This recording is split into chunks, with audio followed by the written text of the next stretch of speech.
নমস্কার, স্বাগতম আজকের এক বিশেষ পর্বে। আজকে আমরা খুব আনন্দিত এবং গর্বিত, কারণ আজকে আমাদের সঙ্গে রয়েছেন বিপ্লব স্যার, যিনি ইতিহাসের একজন বিশিষ্ট শিক্ষক, যিনি দীর্ঘদিন ছাত্রছাত্রীদের শিক্ষাদানের মাধ্যমে ছাত্রছাত্রীদেরকে সঠিক দিশা দেখিয়েছেন। এছাড়াও স্যার কিন্তু বিভিন্ন দুস্থ ছাত্রছাত্রীদের বিভিন্নভাবে উপকার করে থাকেন। এটা তোমরা বেশিরভাগ কেউ জানো না, কিন্তু আমি জানি পার্সোনালি। আর স্যার এছাড়াও মানে কি বলবো, ছাত্রছাত্রীদের জন্য অনেক কিছু করেন। তো আজকে স্যারকে নিয়ে আমি বেশি বলছি না, কারণ স্যারকে নিয়ে বলতে গেলে আজকে গোটা দিনটাই চলে যাবে। আজকে স্যার শুধুমাত্র তোমাদের কথা চিন্তা করে আমার চ্যানেলে এসছেন। তো স্যার ধন্যবাদ আপনাকে প্রথমেই জানাই, ঠিক আপনি আমার আছে। চ্যানেলে আসার জন্য। আপনি এই ইতিহাসের পরীক্ষার জন্য ছাত্রছাত্রীদের যদি কিছু টিপস দেন।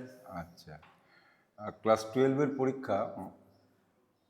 ইতিহাসটা তো এবার 10th মার্চ, যদিও সময়টা খুব কম, তবুও ছাত্রছাত্রীদের যদি কিছু উপকার লাগে, এবং যেটা আমি বলবো, প্রস্তুতি তো প্রায় শেষের পথেই, তবু একবার আমি বলবো যে এমসিকিউ আসে তোমাদের 24টি, আর এসএ কিউ আসে 16টি। এই এমসিকিউ এবং এসএ কিউ যদি 15 সাল থেকে, মাঝে এক বছর করোনার জন্য পরীক্ষা হয়নি, গতবারের কোশ্চেনটা বাদ দিয়ে, অর্থাৎ 23 সাল পর্যন্ত এমসিকিউ এবং এসএ কিউ যদি তোমরা একটু দেখো, ওই কোশ্চেন আশা করি ওর মধ্যে থেকে এমসিকিউ অন্তত 50% আর এসএ কিউটা 100% ওখান থেকেই আশা করি কমন পাবে। এইবার যেটা আমার বলার বিষয়, সংক্ষেপে তোমাদের বলি, সেটা হচ্ছে আমাদের মোট 5টা প্রশ্নের উত্তর দিতে হবে। এক একটির প্রশ্নের জন্য 8 নম্বর করে আছে, অর্থাৎ 5 8টা 40 নম্বর। এই 40 নম্বর তোমরা কোন কোন বিষয়গুলির ওপর জোর দেবে সেইগুলি আমি একবার বলি। তার আগে একটা কথা বলি যে এই 5টা প্রশ্ন কিন্তু লিখতে হবে, দুটো ভাগে প্রশ্নটা আসবে। কিভাবে? ক বিভাগ, খ বিভাগ। ক বিভাগে দুটো তোমাদের লিখতেই হবে, এবং খ বিভাগেরও দুটো প্রশ্নের উত্তর তোমাদের দিতে হবে।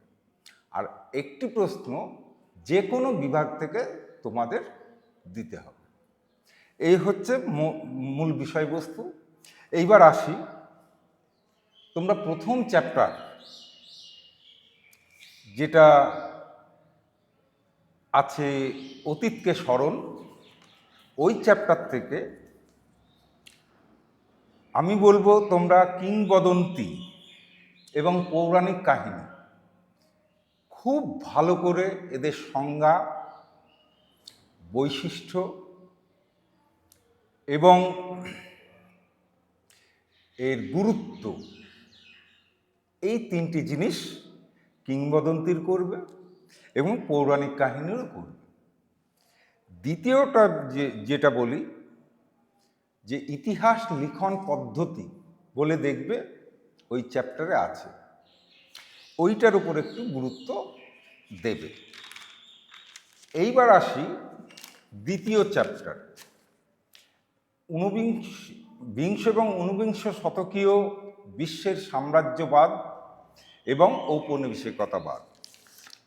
এখান থেকে তোমরা যেটা অবশ্যই পড়বে সেটা হচ্ছে হবসন এবং লেনিন তত্ত্ব।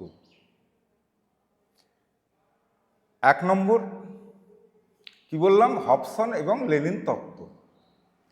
দ্বিতীয়টি পড়বে সাম্রাজ্যবাদ বলতে কি বোঝায়, সাম্রাজ্যবাদের বৈশিষ্ট্য এবং সাম্রাজ্যবাদের কারণ।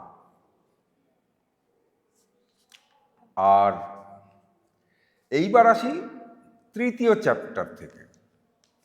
তৃতীয় চ্যাপ্টারে অনেক প্রশ্ন আসে, তার মধ্যে অবশিল্পায়ন বলতে কি বোঝায়, অবশিল্পায়নের কারণ এবং ফলাফল। এইটা তোমরা তৈরি করবে। দ্বিতীয় যেটা তৈরি করবে সেটা হচ্ছে রেলপথ ভারতবর্ষে কী উদ্দেশ্যে স্থাপিত হয়েছিল এবং রেলপথের ফলাফল। এটা আবার দুটো দিক আছে, একটা সদর্থক ফলাফল, একটা নঙর্থক ফলাফল। এইটা তোমরা রেডি করবে। পরের চ্যাপ্টারে আসি, সেটা হচ্ছে 4 নম্বর চ্যাপ্টার, যেটা বিশেষ করে পড়বে যে শিক্ষা সমাজ সংস্কার রূপে রামমোহন রায়ের ভূমিকা বা অবদান বা মূল্যায়ন করো, এরকম টাইপের কোশ্চেনটা তোমরা পাবে। অবশ্যই আর একটা করবে আলিগড় আন্দোলনে স্যার সৈয়দ আহমেদের ভূমিকা। ঠিক আছে, এখানে চীনের কিছুটা জিনিস আছে, আমি তোমাদের বিশেষ করে বলবো, খুব বেশি পড়ার দরকার নেই। মে 4th আন্দোলন অবশ্যই পড়বে। তাহলে আমাদের এখান থেকেই আশা করি 3টে কোশ্চেন তোমরা চুজ করবে আমার মতে। কারণ 5 নম্বর চ্যাপ্টারে যেটা আছে যে ভারতে ঔপনিবেশিক শাসন, অনেক বড় চ্যাপ্টার। তবে এখানে তোমরা অবশ্যই দুটো শাসন সংস্কার করবে। একটা হচ্ছে 1909 সালের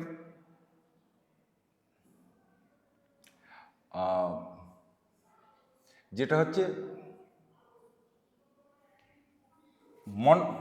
এক মিনিট, আর দ্বিতীয় যেটা করবে, প্রথমটা বলছি 1919 সালের চেমসফোর্ড আর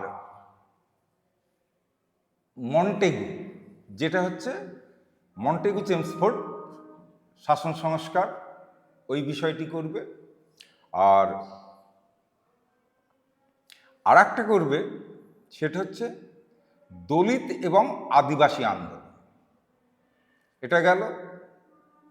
আর তোমরা তৈরি করবে রাওলাট আইন এবং জালিয়ানওয়ালাবাগ হত্যাকাণ্ড। রাওলাট আইন এবং জালিয়ানওয়ালাবাগ হত্যাকাণ্ড, রাওলাট আইনের ধারাগুলো তৈরি করতে হবে। রাওলাট আইন কি সেটা জানতে হবে, করতে হবে। আর তার প্রতিক্রিয়াটা কি হয়েছিল সেটা করতে হবে। জালিয়ানওয়ালাবাগ হত্যাকাণ্ড ওটা করতে হবে। অর্থাৎ এখান থেকে তোমরা 4+4 পেতে পারো, অথবা শুধু জালিয়ানওয়ালাবাগের হত্যাকাণ্ডের উপরেও পেতে পারো। এটা গেল। এইবার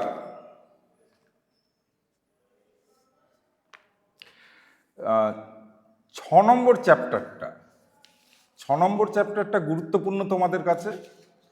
6 নম্বর আমি 3টি বিষয় আমি তোমাদের সাজেস্ট করব। সেই 3টি বিষয় হচ্ছে, একটি হচ্ছে ভারত ছাড়ো আন্দোলন, অবশ্যই তৈরি করবে। গান্ধীজির নেতৃত্বে গান্ধীজির ভারত ছাড়ো আন্দোলন, কারণ এবং গুরুত্বটা। ঠিক আছে, তারপর করবে ক্যাবিনেট মিশন কি উদ্দেশ্যে ভারতে আসে এবং তার প্রতিক্রিয়া ভারতীয়রা কি দিয়েছিল। পরে আর যে প্রশ্নটা করবে, খুব ইম্পর্টেন্ট কোশ্চেন, যে ভারতের স্বাধীনতা আন্দোলনে নেতাজি সুভাষচন্দ্র বোসের ভূমিকা। আর এটা করা মানেই হচ্ছে আজাদিন ফৌজ আসছে, আজাদিন ফৌজটাকে তোমরা এখানে গুরুত্ব সহকারে আলাদাভাবে তৈরি করবে। তাহলে এখান থেকে তোমরা মোটামুটি কমন পেয়ে যাবে। অর্থাৎ দ্বিতীয় বিশ্বযুদ্ধ এবং উপনিবেশ সমূহ যে চ্যাপ্টারটি আছে সেটা। 7 নম্বর যে চ্যাপ্টার আছে, সেই 7 নম্বর চ্যাপ্টার কিন্তু একটু অ্যাভয়েড করবে, কারণ ওই চ্যাপ্টার থেকে খুব শক্ত ইন্টারন্যাশনাল ব্যাপারটা আছে। তবু আমি বলবো তোমাদের অবশ্যই যে দুটো প্রশ্ন আমি বলবো একটা হচ্ছে সুয়েজ সংকট, এর কারণ কি, সুয়েজ সংকটে ভারতের কি ভূমিকা ছিল, এইটা তৈরি করবে। আর একটা প্রশ্ন তৈরি করবে, সেটা হচ্ছে জোট নিরপেক্ষ নীতি, অর্থাৎ পণ্ডিত নেহেরুর যে ভারতবর্ষের ঠান্ডা যুদ্ধের প্রেক্ষিতে দুটো ঠান্ডা যুদ্ধের মানে হয়েছিল, একটা হচ্ছে রাশিয়ান ব্লক, একটা হচ্ছে ইউএসএ বা আমেরিকা, এই ব্লকের মধ্যে একটা ইস্টার্ন ব্লক বলে, একটাকে ওয়েস্টার্ন ব্লক বলে। এই প্রেক্ষিতে ভারত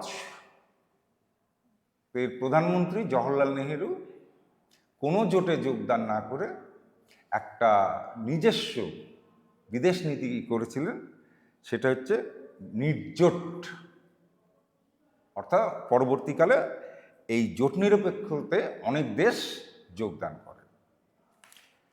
আর সবথেকে শেষ চ্যাপ্টার, যেটা হচ্ছে অষ্টম অধ্যায়, যেটা সেখান থেকে তোমরা তৈরি করবে যে বাংলাদেশের মুক্তিযুদ্ধে শেখ মুজিবুর রহমানের ভূমিকা, এটা তৈরি করবে।